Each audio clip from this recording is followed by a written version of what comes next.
Okay, Shelby, got your work up looking fantastic.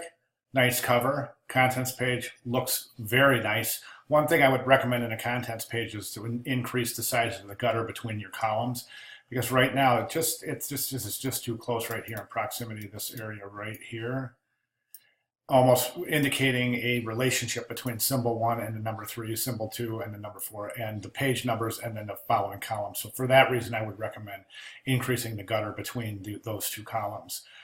Good page though, very interesting, very inviting, wonderful use of white space. Um, Very nice.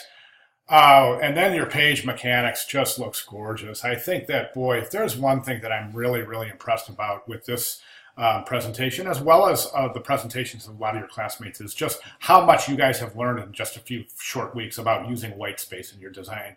I mean, this page is just inviting. It is. There's no question about it. You'll want to jump in here and read it. And I think the reason that is because of the beautiful use of white space as opposed to trying to force graphics into every area of the page.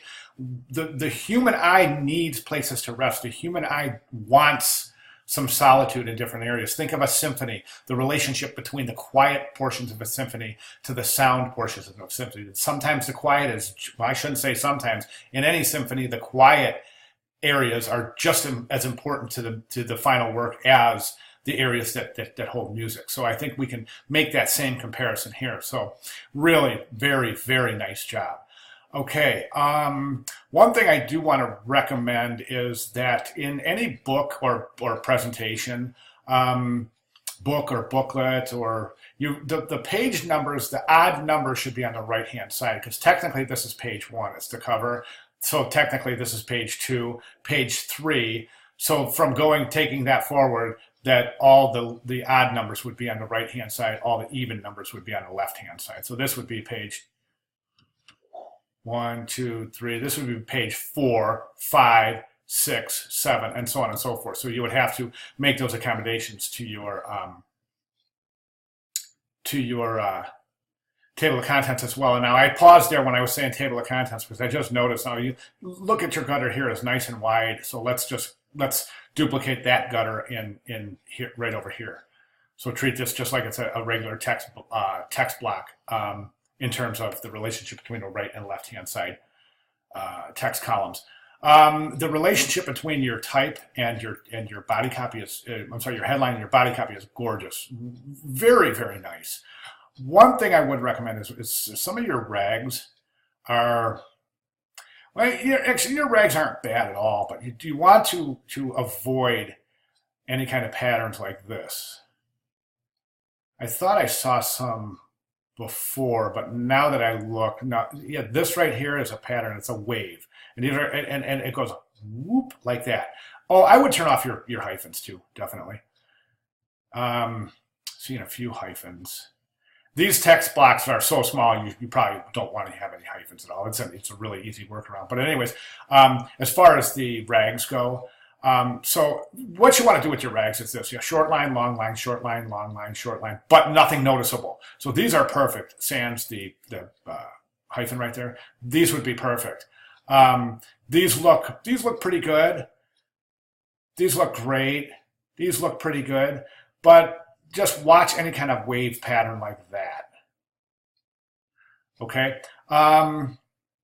Moving forward, I love these pages. I think that these are really smart, and they're just kind of loaning credence to the decisions you've made in your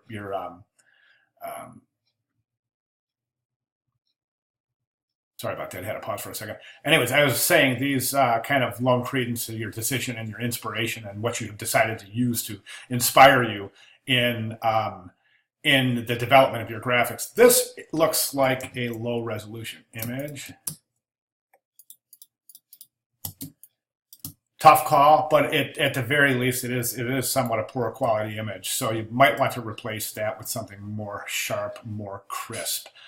Remember, I'm not real sure. I thought at first that was a smaller image a couple of presentations ago. So remember, it's really difficult to just resize images in Photoshop. So you may want to pick a new image there. That one seems to have some significant degradation. Good pages.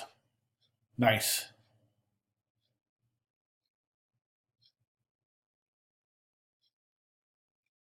Excellent. This page is a little strange because it looks like you've tried to force your logo in here. And the reason I say that is because take a look at this shape right here. And then take a look at this shape. This is almost perfect circle, while this is definitely, these are ovals. So these have been altered, squished, so to speak, to fit in that area. So, I mean, just reduce the size and keep this scale as opposed to trying to distort the scale so that you can fit the size. Nice page. These look so much more compelling than just having the posters. These look good. Tickets look great. Okay, and then from here, my recommendation would be I'd like to see some more phase 3 elements. I really would. I think right now you've got posters, tickets, banners, and a couple of pieces of merchandise, and that's it. And I'd like to see some environmental graphics. I'd like to see some building graphics, both interior and exterior of the building, arena graphics in terms of, and event graphics too, as well as far as, you know, placement of your Fifth Element and your graphics in the actual arena where the events are being held, on the ski slopes, the flags, you know, the gates, the outsides of buildings, Olympic Village, banners, kiosks, vehicle wraps, etc., etc. So I think that's one thing that I think that would really be a compelling finish to the story here, is just to allow the viewer to visualize just a little bit further what we have in store for your graphics package in terms of different applications in different areas. And be creative. Be as creative as you can here, I think will help. Other than that, I mean, that's all I have. I think this has come so far. I think it's gorgeous. Great job. Any questions moving forward, please let me know. Thank you.